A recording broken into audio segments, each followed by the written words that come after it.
This week on Myths and Legends, there are more stories of Jack the Giant Slayer. We'll learn that if someone walks into your house with, "I'm gonna kill you," written on their belt, you should probably believe them and don't offer them a room. You'll also learn how you can make a lot of friends standing outside of town yelling, "Free money." I know, shocking, right? The creature this week is one that will both eat everything valuable you own and also feel bad about it. Not because it stole from you, but because of its horrible constipation.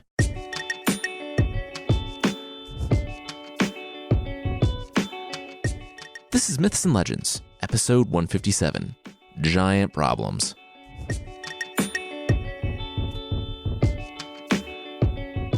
This is a podcast where I tell stories from mythology and folklore. Some are incredibly popular stories you think you know, but with surprising origins, and others are stories that might be new to you, but are definitely worth a listen. I like the story of Jack the Giant Killer, not just because it typifies the literature of the Middle Ages and its ridiculous violence and memorable characters, but because of how it begs the question of what it means to be a hero. Jack's first heroic act was an accident, but the whole countryside lauded the killing of Cormoran, the giant who had been pillaging their fields. The second was dumb luck, when he happened to hang two giants with the same rope after they had him in prison. We'll pick up where we left off in episode 97, with Jack back traveling after fortuitously hanging two giants at once. He's on his way to King Arthur's court in Wales, but he still has to sleep somewhere for the night.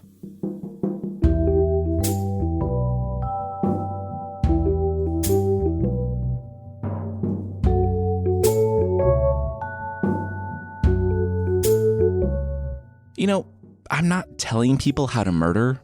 There's a lot of true crime podcasts out there for that. But when someone is thinking about murdering someone in their sleep, it's maybe not a good idea to mutter in the next room, "Though here you lodge with me this night, you shall not see the morning light. My club shall dash your brains outright." To be fair, Jack, who wore Jack the Giant Killer on his belt, decided it would be a good idea to stay the night with a two-headed Welsh giant. Mistakes were made all around. Jack, very much catching on that giants were not the smartest, came up with an idea. He waited until he heard the creak of the giant's bed in the next room, and then crept from his own bed, stuffing the blankets with things that were not him. He snuck over to the corner and waited. In a matter of minutes, Jack heard the giant quietly open the door and walk into the room, a club in each hand.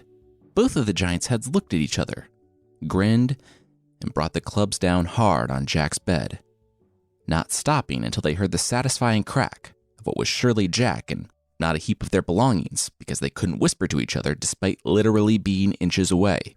Satisfied that the body was dead, but not wanting to turn on a light to confirm it, I mean, if they lit a lamp, then they'd be up all night, the two-headed giant lumbered back to his room, and, in minutes, Jack heard twice the giant snoring through the wall. Now, if this were me, I would be out that window so fast. Well, scratch that. I would have bolted as soon as I saw it was a giant. But Jack is not me. He emptied the blanket of all the broken stuff, brushed it under the bed, and went to sleep. He was up mere minutes before the giant the next morning, and the two heads couldn't really believe what they were seeing when Jack emerged from the room, flattening out his bedhead. He nodded. "Hey, how's it going?" The giant asked if Jack felt anything the night before. Oh, they probably meant the rats. Yeah, the rats were a little annoying. Sometime in the middle of the night, a rat must have crawled on top of him and slapped him with her tail a few times. He almost woke up. The giant's two heads gasped. At breakfast, the giant had to hide his trembling. There was a reason for the belt. This was Jack the Giant Killer. So the giant decided to play nice. He gave Jack a pretty standard giant breakfast of 4 gallons of hasty pudding, which is like a porridge. Jack thanked him, picked up the bowl, and downed the whole thing. After barely managing dinner the previous night, remember he spent the previous day in jail and traveling, Jack knew he was going to have to find a solution for breakfast. So find a solution he did. In the room where he stayed, there was a leather sack, and Jack had strapped it to his body underneath his heavy coat. He drank as much of the hasty pudding as he could, but the rest of it went into his sack underneath his coat. Jack sat back, contented, with the warm porridge against his body, and he chuckled.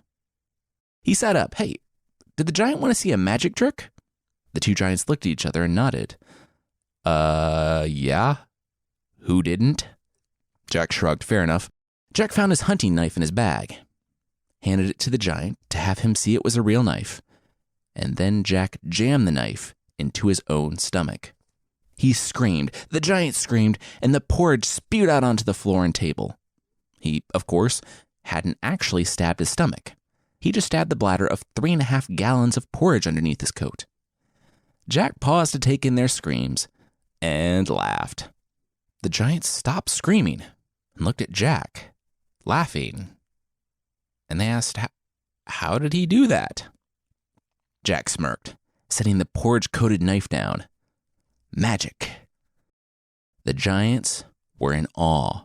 That was awesome. Usually human mutilation ends up with blood and way too much screaming. This one ended with laughter and spirit fingers. They wanted to try. Before Jack could tell them that it was a trick, before he could show them the porridge bladder or really say anything at all, the giants took the knife and plunged it into their own shared stomach, tearing it, like Jack had done, from lungs to waist. Everyone screamed this time, but there was no laughter afterward. Just a weak, yet hopeful, magic from the giant before he died on his breakfast table. Wow, Jack said to himself. Did not see that coming. Huh. Well, all right then. He wrenched the knife from the giant's grasp, wiped it on the curtains, and then carved another notch in his belt. It wasn't his intention, but he was absolutely counting that one. That makes 4.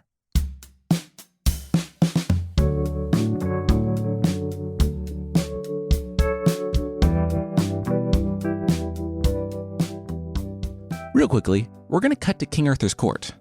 But it's not our current King Arthur timeline. It's like an alternate universe Arthur, where he has a teenage son with Guinevere, something that never actually happened in the main narrative. So there's no reason to be confused because we've never talked about it. Anyway, the 40-something King Arthur patted his teenage son on the shoulder. He remembered his first call to adventure. Wait, no he didn't. He drew the sword from the stone and had been dealing with political crap from that point on. Huh. Anyway, Arthur's son had made his choice. Like so many of Arthur's knights, the boy was going out adventuring in Great Britain. There was, somewhere in Wales, a woman that was possessed by 7 demons. She was a beautiful, noble woman, so the prince was going to free her and marry her. Hopefully in that order. Arthur knew better than to try to stop his son, and on some level, he was probably pretty proud. He gave his boy his blessing.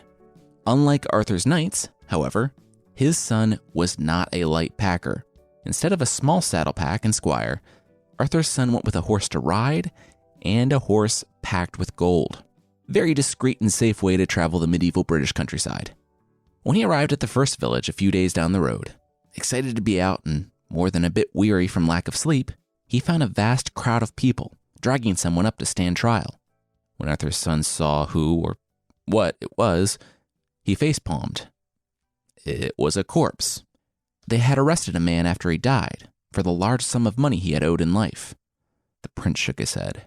This was his time to be a prince. This was his time to step up. He stood between the dead man and the crowd and announced that the creditors should be ashamed of themselves for their cruelty. Go and bury the dead and come to Arthur's son's camp outside of town. There, the man's debt shall be paid. He stepped down, a smile of smug satisfaction on his face. Princely duties done.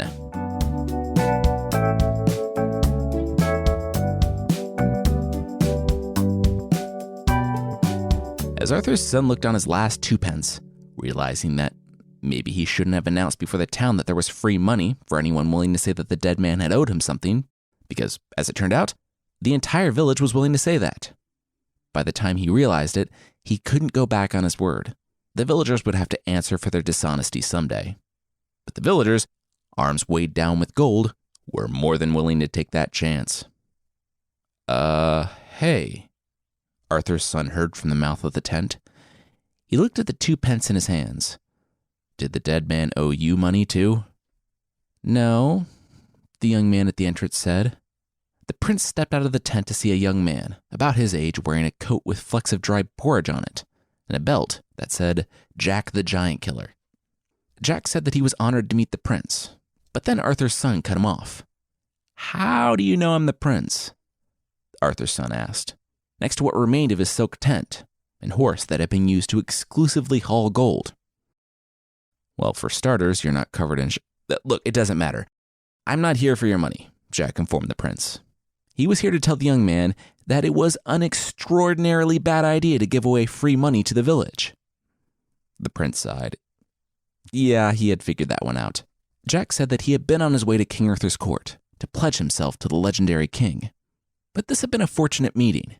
He bowed low before the prince, saying that while he didn't possess a sword, those were super expensive, he would serve the prince. The prince told him to rise. He had no money. Jack laughed. Welcome to the rest of Britain in the Middle Ages. He might not have money, but he was still an honorable man, as evidenced by his generosity. Besides, if nothing else, Jack still got a horse out of the deal, and no longer had to walk everywhere. They slept in what remained of the tent. It, too, had been stripped clean of embroidery and expensive silks to pay the dead man's very real and legally binding debts. The next morning, as they rode from town, an old woman stood beside the road. "Don't do it, don't make eye contact," Jack said as they passed the mumbling elderly woman. Arthur's son couldn't help himself. Please, please, sir, he's owed me 2 pence these last 7 years," the woman managed. Arthur's son felt the last 2 pence in his pouch. He looked over to Jack, who was whispering no, do not do it, and shaking his head. But the prince ignored his worldly new servant and pressed his last 2 pence in the elderly woman's hands. The woman thanked the prince and then turned back toward town. Jack said he hoped the prince enjoyed hardtack and sleeping on the ground, because that's all they could afford at this point. The prince smiled and said that sometimes doing what's right is its own reward. Neither of them saw the elderly woman straighten up and jog back to town to brag about how she got another 2 pence out of the prince.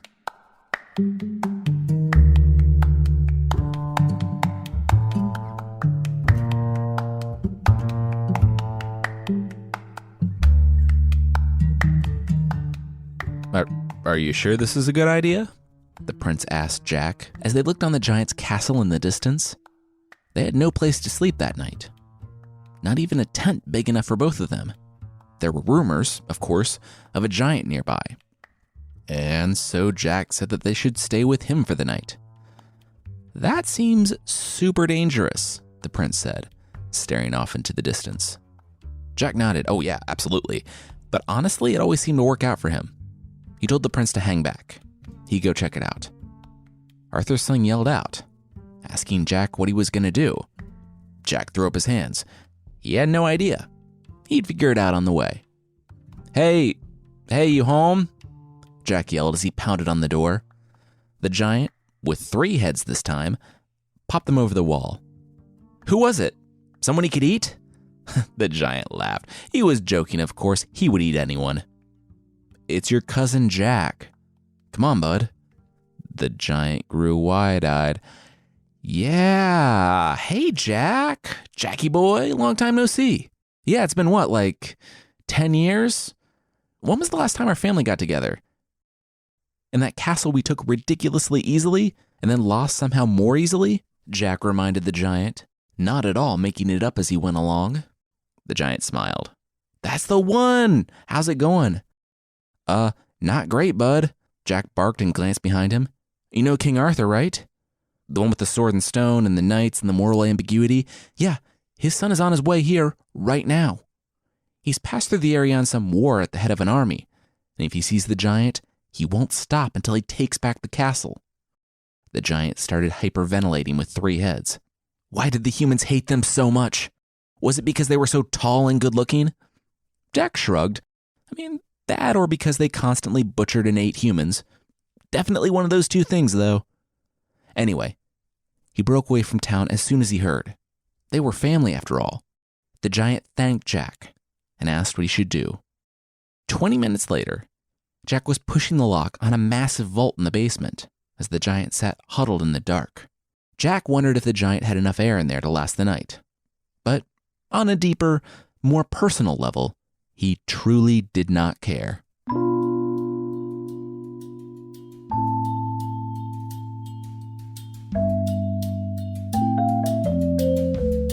We'll see how a giant feels about being left in a damp, cold vault all night, but that will be right after this. All right, now back to the show.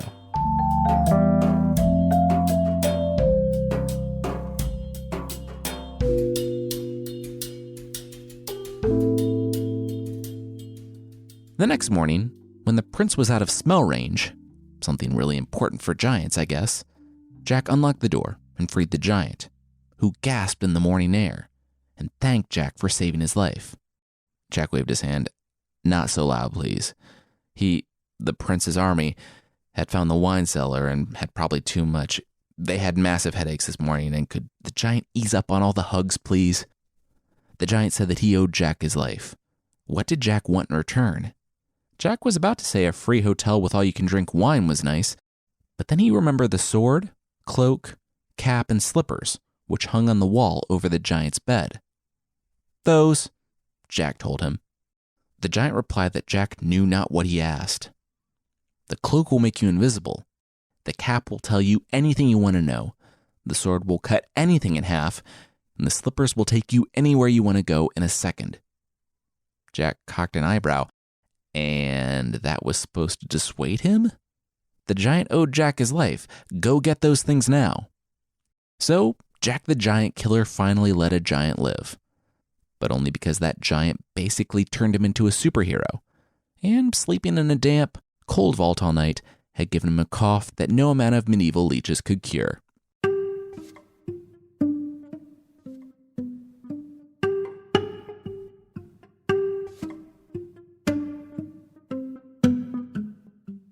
Whatever you do, don't mention that she's possessed by 7 devils.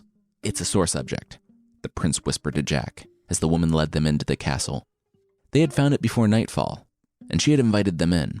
She lived there with only a handful of servants, but because of her reputation, no one dared to try to take her castle. Jack had to admit it. If she wasn't possessed by 7 demons, it was a nice way to keep a castle to yourself in medieval Britain. The lady sat them all down for dinner. And then things really got started. She sidled up next to the prince, who had absolutely no problem with that. Jack was content to eat dinner by himself at the far end of the table, while the prince made eyes with the lady, and, one must assume, the 7 demons living inside of her. When the prince had a drop of wine on his lips, the lady took her handkerchief out and wiped his mouth. She looked deep into his eyes. "I have a task for you," she said. She took the handkerchief and tucked it into her bosom. The prince must show her this handkerchief tomorrow, or he would lose his head. The prince cocked an eyebrow. Oh, really? Wait, were they flirting? Because there was an awful lot of treason mixed in with that flirting. The lady smiled and rose from the table. It was time for her to go to bed. She just threatened to kill me if I didn't bring the handkerchief. But she took the handkerchief. Should I follow her? What's going on? The prince asked Jack. Jack could only shrug his shoulders. Definitely don't follow her. I mean, she's possessed by 7 demons. All this made even less sense to him. But he had his ways of finding out.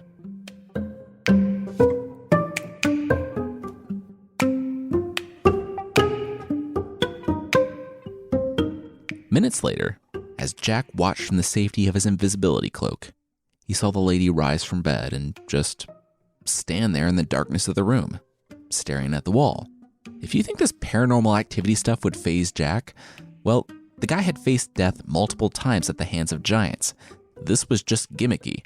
When he saw a flash and smelled brimstone, things really got moving. In the darkness of the room, a face glowed. Even Jack couldn't help but shudder. It was Lucifer himself, Satan. 7 voices cried out in unison from the lady of the castle, telling their master the plan to kill the son of King Arthur through a complicated hide-and-seek game. Because of their demons, it's not like they could just kill him anyway. They pulled the handkerchief from the lady's dress and handed it to Satan, where the demon smiled a sinister smile and placed it on the high shelf in the room. Yeah, the fate of the future of this Britain hung in the balance. King Arthur's heir would die if he didn't have this handkerchief, and the devil used the same method one would use to keep it out of reach of a toddler. The devil vanished from the room. The young lady collapsed on the bed. And Jack grabbed the handkerchief and got out of there. The prince wasn't going to waste time and wait until dinner. I mean, It's not like Satan is known for being tricky or anything. At breakfast the next morning, he presented the lady of the castle with the handkerchief. She froze. The high shelf didn't keep it away from him? This guy was good. During the day, the lady excused herself, and the demons once again called on their master. They groveled before him as he chewed them out for betraying his trust, none of them really choosing to point out that it was his plan to put it on the high shelf. The devil told the lady what she was to say at dinner that night. At said dinner, the lady turned to the prince, saying that she had another task. Show me tomorrow morning the last lips I kissed tonight, or you will lose your head. The prince, without missing a beat, said that he would be able to tell her the last lips she kissed, if they were his lips. "Oh, look at you and your moves," the lady said. But no. Show her the lips or he died. Night. Still shocked at this being 2 parts flirting and 1 part treason, King Arthur's son looked with consternation at Jack, who rolled his eyes and told the prince that he would take care of it.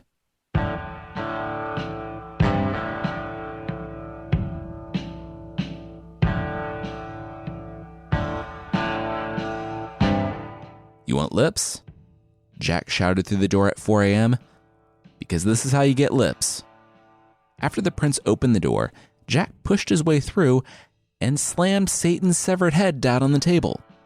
It turned out to be super easy. The demons and the lady met with Satan in the anteroom, where Lucifer told her to kiss his lips.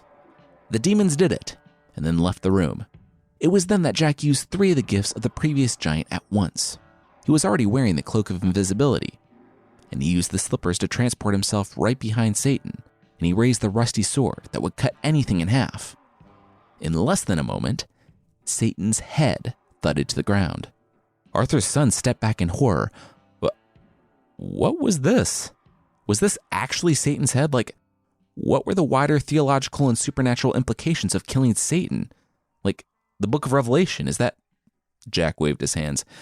The prince was overthinking things and looking a gift horse in the mouth, when he should be looking at Satan's mouth and the lips that were going to save his life. They're a little chapped, actually, the prince said on closer inspection. Jack shrugged. Well, with all the fires, hell's probably really dry. And so, that morning at breakfast, the prince showed the lady of the castle Satan's severed head. It turned her stomach because it was a severed head at the breakfast table, but it also turned the metaphorical stomachs of 7 demons that took up residence in her. They bolted in an instant, and the lady was free.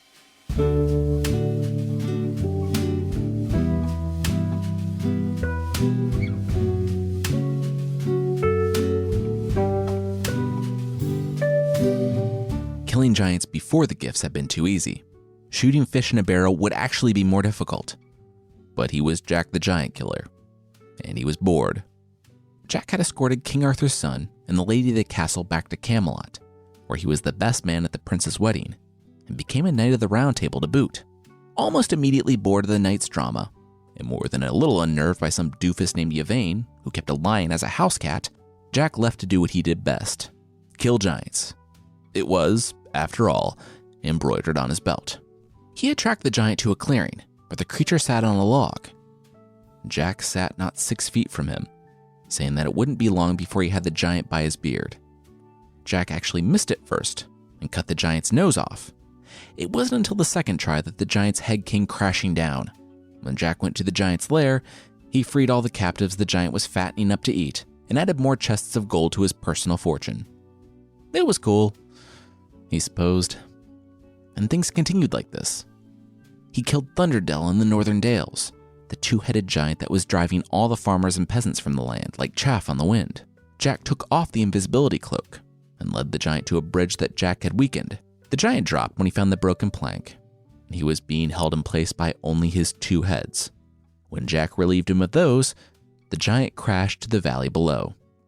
Jack's life continued on like this. He grew in renown and power and extreme and insurmountable boredom. It was like, give him a challenge.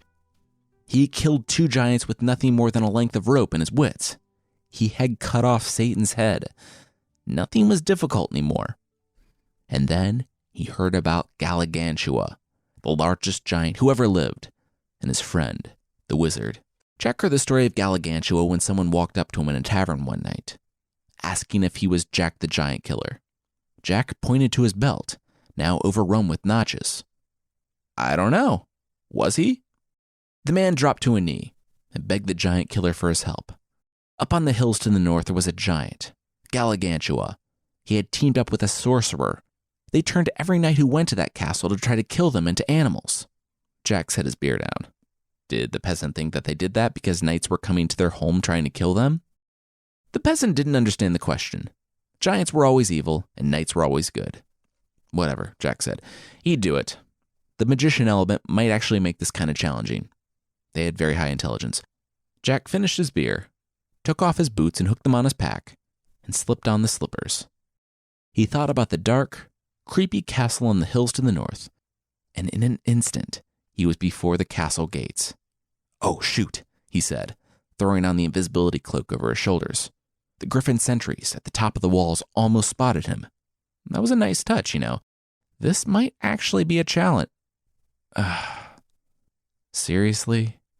Just inside the gate, there was a horn hanging underneath the sign that read, "Whoever shall this trumpet blow will cause the giant's overthrow.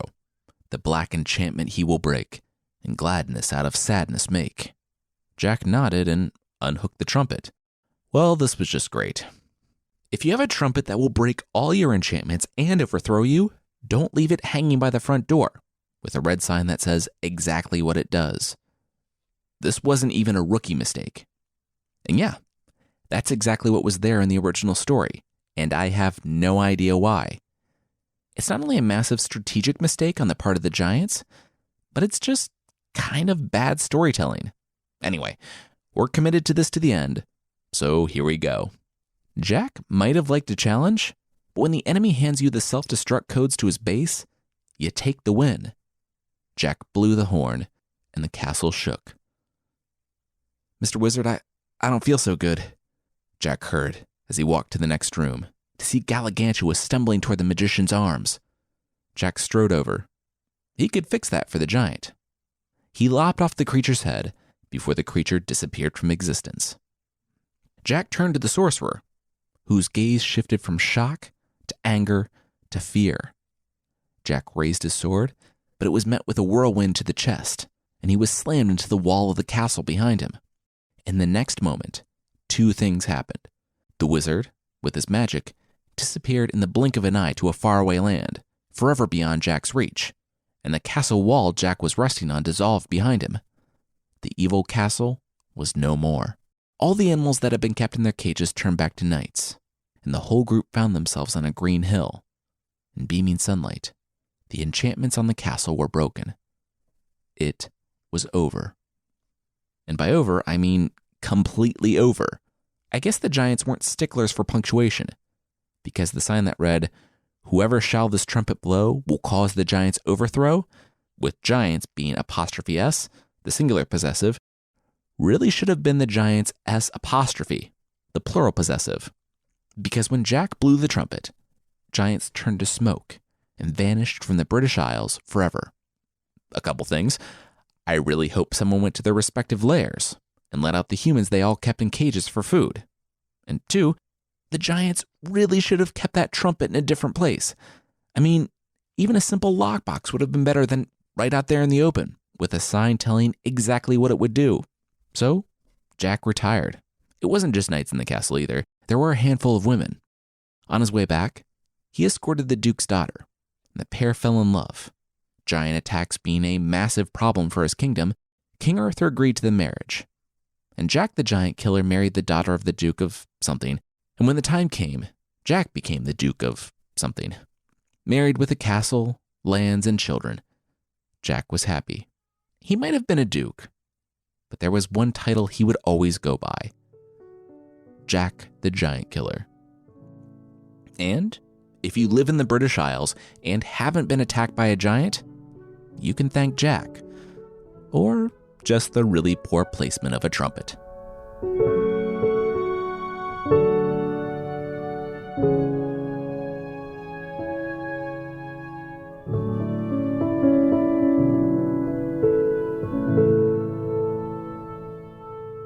that's it for the story this week. Next week, we're back on the boat to the Trojan War. Or sleeping beside it, because that boat is stuck at the last port in Greece. And, thanks to a misstep by High King Agamemnon, the Greek fleet isn't going anywhere.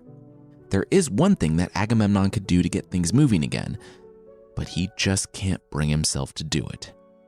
If you'd like to support the show beyond telling a friend or leaving a review on Apple Podcasts, there's also a membership thing on the site. For less than the price of a squirrel toilet seat decal, a decal that makes it look like a giant squirrel is crawling from your toilet, in what is now my nightmare, you can get extra episodes, source pack ebooks, and ad-free versions of the show that aren't a way to shock your guests when they already have to go to the bathroom. I mean, seriously, think about timing on that one. Check out support.mythpodcast.com for more info on the membership.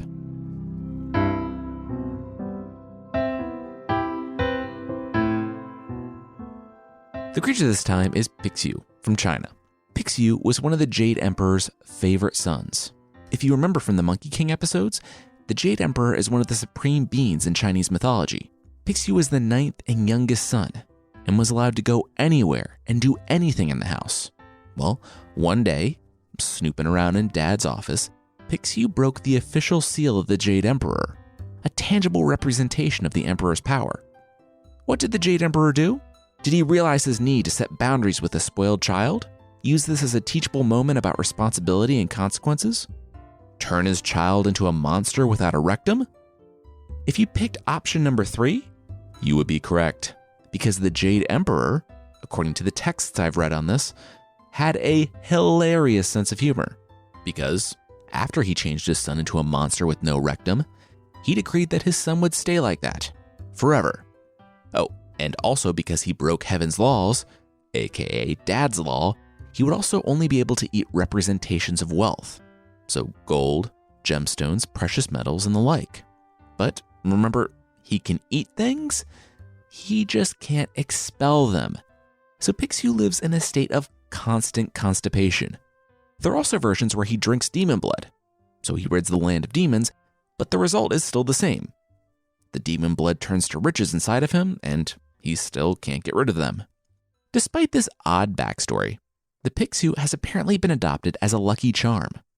What seems, to me at least, like a cautionary tale of voraciously hoarding wealth that you will never be able to use to your own detriment has been taken as an auspicious symbol, where the pixui represents the ability to gain wealth without losing it.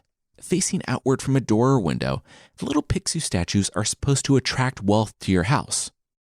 It apparently doesn't work in the bathroom, though. I think that's still a sore subject for the pixui.